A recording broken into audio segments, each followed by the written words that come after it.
Stanley. This is my partner, JB Conti. And as we start every week with a positive story, this week's positive story is about a young 9-year-old boy who was playing on his team and decided that he needed to do something extra.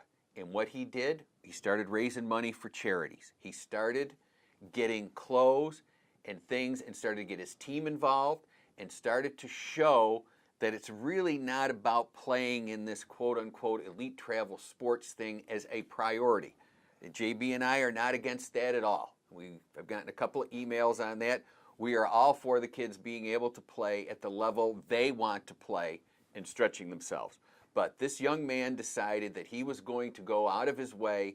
We had told you a story a few episodes ago about the kid with the lunch money and stuff. Well, this one is doing things where he's providing clothes. And he's got his teammates involved, and he's got the school involved. And that's really where JB and I diverge from most of the people with, as the club gets stronger and stronger, JB and I believe the school should be stronger and stronger because that's where he or she is for 8 hours a day. What is it, 180 days, right? Isn't that the school year? Yeah. Getting kids at any age to think beyond themselves. And so don't isolate on your own needs, desires, and wants, but seek out other people. It might be your teammates, it might be the fans, it might be someone that you don't particularly know who might be in need, such as this young man or young lady. And we always try to encourage kids to acknowledge the efforts of their teammates. Thank people that show up to watch them play. If you have a neighbor, an aunt, and an uncle, go say thank you. Hey, Uncle Charlie, thanks for being here tonight. I appreciate it. Good seeing you. And be appreciative and not think of themselves solely. And JB and I talk a lot about this because we've talked to our players about it, but we're really interested in the kids that want to give a present at Christmas. Exactly, yeah. And that mentality, we feel, should permeate throughout the year, not just be an isolated incident. One of my expressions is the thing that bothers me about what this boy did, and it bothers me a lot, is that it's an anomaly and not the norm. We'll be back after these messages. Welcome back to my quote of the week. JB, today's quote: coaches say they coach to win. I coach to competition. I love competition, fair competition. And in the end, I believe my team has a better chance to win championships concentrating more on competition and the here and now than some championship down the road. So you want to develop the whole. Correct. Instead of developing a handful and very selective accumulation of the parts. That's why I have him as my partner. He interprets the English language for me. Yeah, and JB, what I want to go is that even the great Nick Saban has nothing in the Alabama locker room about their championships. It's all about the journey, or the new word now is the process. We've always said it's all about the journey. Wayne Wilson wrote the foreword to RIT coach, Division I Coach of the Year, and he and I talk about the journey a lot when I was broadcasting their games. And I think with this immediacy and also the pressure with all the money, winning, and it's kind of an abstract thing because only one team wins the last game of the year, but I think we've gotten to the point where as the pendulum has shifted, not only have we lost the balance piece, but what has happened is way more importance has been put on this trophy, on this win, to justify the time and money than we've spent. And listen, I've drank some of the Kool-Aid too, so I'm not absolved from this thing. But I think we have lost that enjoyment of the sport and failure and just the fun of playing. And that fun in playing in a safe environment is what really sets the base for championships. Well, you might want to say, if your only yardstick is winning, or wins and losses, you're missing a good part of the whole presentation. There's a multitude of victories to be had in coaching. It might be a positive experience. It might be teaching a new position. It might be dealing with adversity, officiating, field conditions, whatever it is. But if your one yardstick is winning, you will be a miserable failure at some part during your season. Yeah, and Jay, it's excellent, as always, excellent point. And just to take that further, I'm hearing now people say, well, no, it's not about winning. As I talk to them as in our business and I mentor and coach and stuff, we're doing stuff right now. We just did a orientation with the City of Rochester's youth recreation program. But I'm finding people are saying that, meaning it, but when the game starts and when the things start really going, that they toss it out the window. Right. And I, to be quite honest with you, I've probably been guilty of that. I time have or too. two. And you have to be conscious of it and pull yourself within. But that this topic and these circumstances feed into later in the podcast my rant. So it's a good segue. We'll be right back after these messages. Welcome back. Our next portion of the show is our interview with Jeff Fulton. He's the Division III SUNYAC referee coordinator, but he was also a Division I official. I've known Jeff for a long, long time, and he was gracious enough to do this interview with us. How long have you been an official? I've been refereeing hockey for 35 years. And how has it changed in the time that you've started to now? Because it has to be a massive change. It has been a massive change. We've gone from a sport that is really a 3 to 6 month sport of refereeing to really, because of the hockey, a year-round activity. So when we're recruiting officials, we found that we need many more officials because it's a year-round sport. Jeff, as you see for the year-round thing, are you seeing from an official's point of view more injuries out of the ice? What are you seeing about, and again, officials are right there, the demeanor of the kids, the demeanor of the fans? What are you seeing in the atmosphere here? I see a lot. We do see injuries. I mean, it's part of the sport. I also see burnout from an officiating standpoint, which really causes irritation or shortness and not being able to be at your peak performance when you're officiating because of the number of games you need to work in a season with the amount of hockey we have in the area. Okay, Jeff, go through, because you have to recruit and train officials. We know how important experience is. Talk to us about recruiting officials, the turnover in officials, and the change that you've seen with the people coming into officiating. The officiating piece of it is really we start recruiting at the grassroots level, which is the USA Hockey level. Officiating comes with experience. So being a good official means that you've got a lot of game time under your belt. You've got a lot of experience being in crucial situations. So we start looking at 13, 14-year-olds. We start grooming them around. When they get to the NCAA level, obviously we're looking for the older type officials. But to get to a 21, 22, 23-year-old official, we need to get them trained at 14 and 15 years old. The problems that we're seeing is that these young officials are coming into the system. They're working white games, they're working squirt games, which are anywhere between 6 and 10-year-old players. They come in, they want to do it.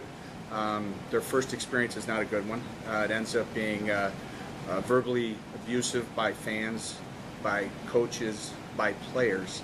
So we're seeing about a 30% retainment of new officials every year, meaning that 70% come in, they give it a shot, and at the end they say, this isn't for me. We do see them maybe come back when they become a little bit older and a little bit mature, but by then we need to start the cycle over again, which is getting them experience, getting them games, getting them back on the ice. So it really, there's quite a delay there between, say, a 15-year-old and a 23 or 24-year-old official losing that 10 years of experience. And there really is a self-fulfilling prophecy here, because as the more interference, the more yelling, and the more officials leave, the less experience you have, and it just keeps going over and over again, correct? Exactly. Welcome back.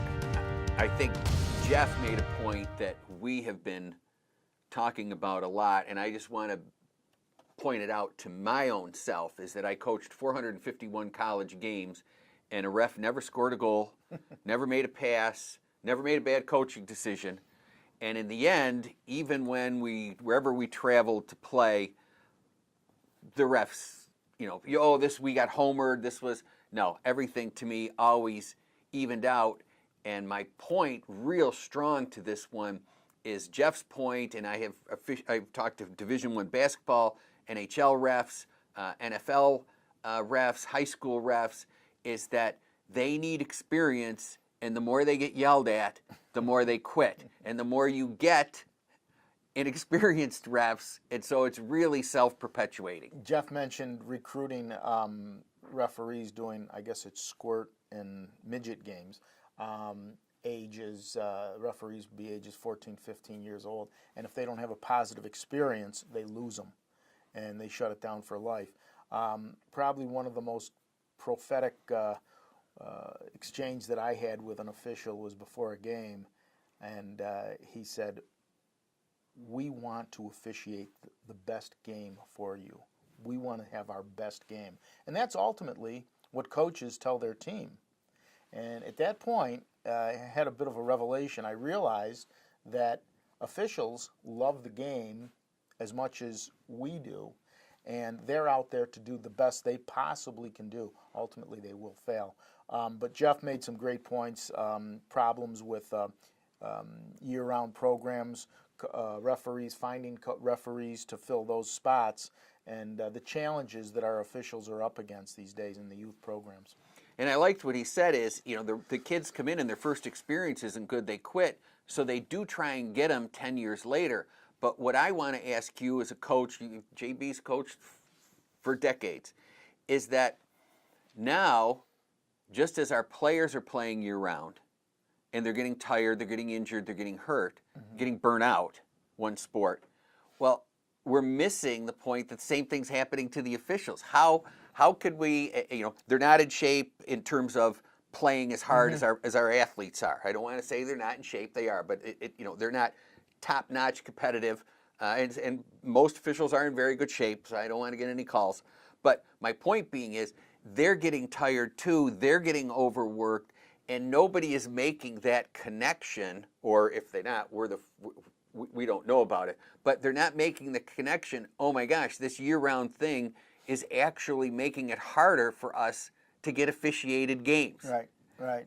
They're all up against it, and I spoke to I guess it would be about a 14, 15, 16-year-old basketball program official, and he said, "I've worked 3 games this morning, I've got another one tonight," and he says, "I'm exhausted." And ultimately, I'm going to guess he wasn't as effective as he would have liked to have been, but it's taking its tolls, unfortunately. And the last point I want to make here is JB and I subscribe to the theory. Again, the kids are making 3 decisions a second on the ice, the court, the field, whatever it is, and yelling at them. It's bottlenecking, what we call it in psychology. But the same thing holds true for the refs. People are missing that point. You keep yelling at them. Yes, maybe you'll get a call. One of the things that just drives me nuts is I'm working the official. No, we've tracked this. We tracked it when I coached college, and we found out definitively if you're nice to the refs, if you hold them in trust. I really have a hard time with saying the respect thing, because you need to trust them that they're doing the thing, and that puts the relationship different. You will get a fair game, and if that's not what you're looking for, and I'm going to leave with this point, is that it drives me crazier in my case, watching the NFL games with the sideline calls and all the people connected to the team on the sideline or close to the play saying should go against the other team. And then on the other side, it's the same thing. And there's nobody that I'm watching during these games that are going, hey, good call, and stuff. They're just screaming that the guy was out or he didn't make the catch or this happened or that happened, when clearly, we don't even need replay. I'm not talking about the tight replay game call, but clearly, the play was not as they were calling it. And to model that behavior for the kids, and I see it in college, I see it in high school, I see it in youth sports, I really think we're missing a great chance to model a behavior for the kids that will differentiate the way they see life. Because they're all watching the NFL or MLB. We'll be right back after these messages. Welcome back. This is BJ's Tangent, and today's case, it's actually going to be more of a rant than a tangent, because it is clearly sports related, and some of the tangents I try to do are life skills, but This one is going to be sports related, but then I'm going to try and get it to life just like I did with the modeling in this last segment. JB, what I want to talk about right now is the 3 players at Oregon that were doing the hour push-ups. And first of all, how things are reported and what actually happens, because now reporting wants to be part of the news. I'm not sure that I'm getting all the facts to be able to make the correct analysis. But 2, as people complained about what went on with the kids, and the 3 kids went to the hospital, and the 1 kid had the breaking down of the tissues, the ribal, I want people to, and I've watched it on social media, I want people to think of one separate thing, and this is really JB and I, why we do this show, is you can get all the other shows that are doing all the mainstream stuff, and JB and I, if everybody's going straight, JB and I are going to go to left just because we don't want to copy anything else, but we might learn something. But I'm surprised that people are surprised that this is happening. With all the money Oregon, and I don't believe it's isolated to Oregon, and I believe the strength and conditioning coaches, but like, as you know, I was asked to go speak down in Philadelphia, but couldn't because of a family matter. But what is happening is this escalation is not just in the college. I've seen it in youth, I've seen it in high school, I've seen it all over. I see it in the workplace where we're not looking at the long-term benefit. And so as we get more angst and we get more now, and we get more we need to win, and we need to be the best, I'm surprised that people are surprised about this. How did they think this was going to end up? Yeah, that's a good point. We get years ago. Remember, probably back when we were in high school, where coaches would deprive water breaks, and that certainly didn't handle well. And we're seeing similar behavior now. There's so many. If you're a motivated, gifted, well-versed, intelligent, responsible coach, there's so many other ways to effectively administer discipline, conditioning, team bonding, than that type of thing. And we spoke a couple podcasts ago about Coach Krzyzewski with the indefinite suspension of 1 game. And he actually ran into a player at Florida State, or an assistant coach. Accident, a coach, right? Pushed an assistant coach by accident. But amazing how that. I think I'd like to think the pendulum is starting to swing back, but when you hear about situations like this, it's difficult to digest.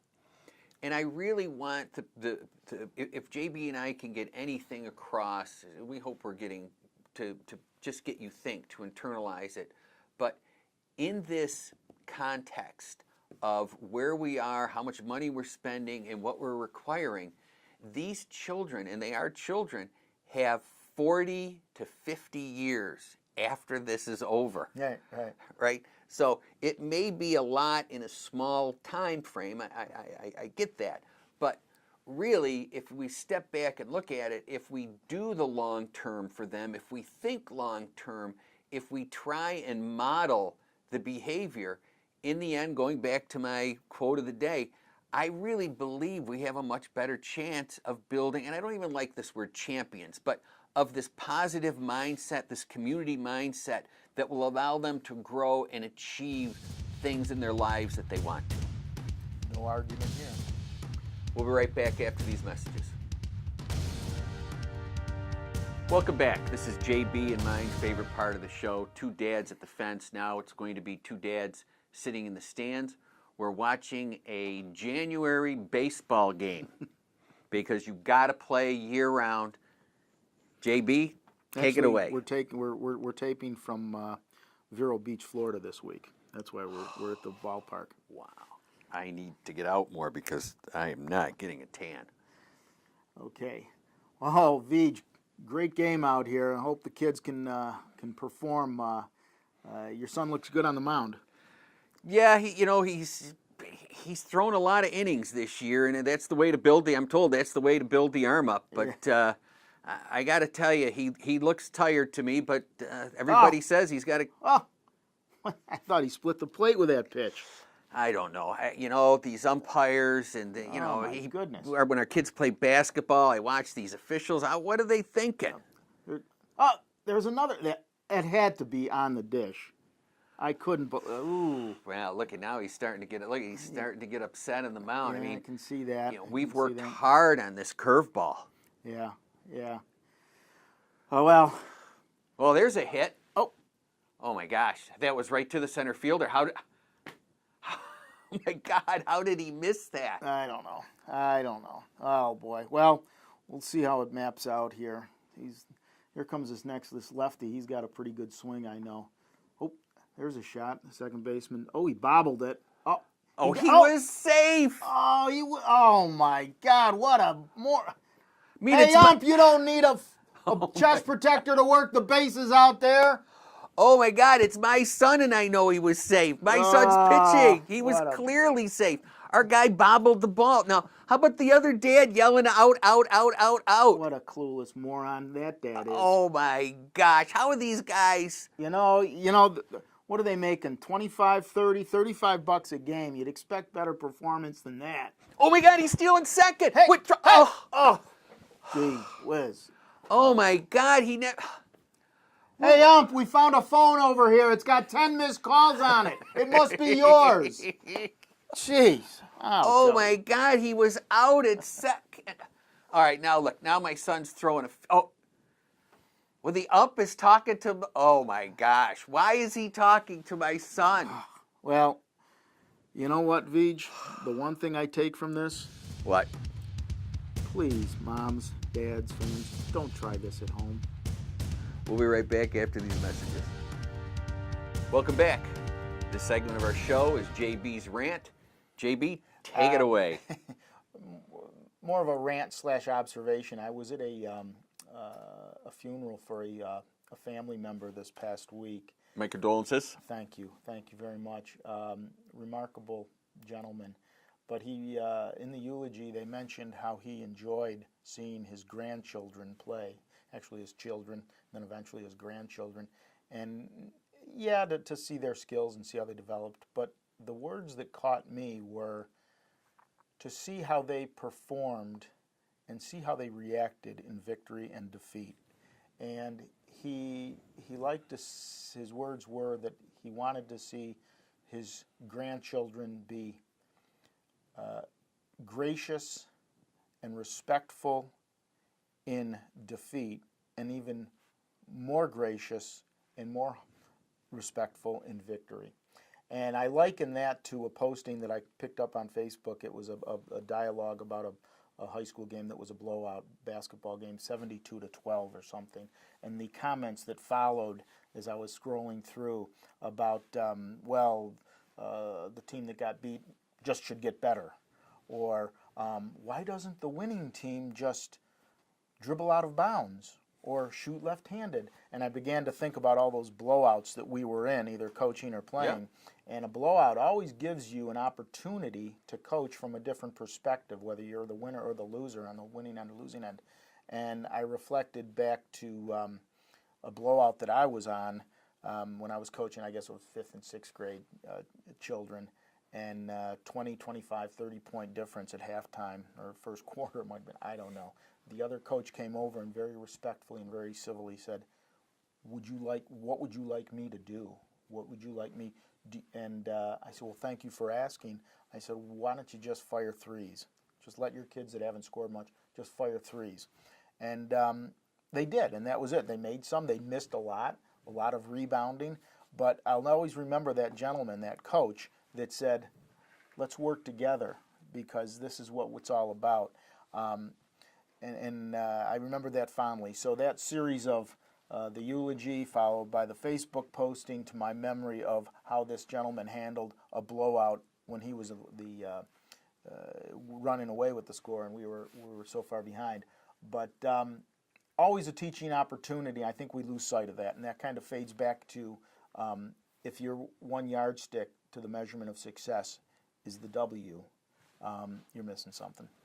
And just to add one bit to JB's point, because it was an outstanding point, is that listen to JB talk, and I picked JB to be my co-host, and I mean this not just because we're longtime friends, but because, and I don't like the word thinks outside the box, but JB has always had a twisted look at the way things are going. And back then, you know, we were looking at the outside, and most of us kind of at least had some variation of this twisted look at it, this rebellious. Yeah. And now what I'm seeing is we're up that many, then we got to keep hammering him. But what I wanted you to remember is JB's face as he was describing this, as JB remembered this. And if you're coaching, these are the moments that you will take with you for the rest of your life. These are the moments that you will be remembered for, your team will be remembered for. So instead of JB looking at a blowout, and we all have done this, oh my God, they ran up the score, they played their best players, they did, I mean, I'm sure JB has had, and I have, we could bring 4 or 5 instances, but he didn't. In this rant, what he said is, this is what you can get out of a blowout.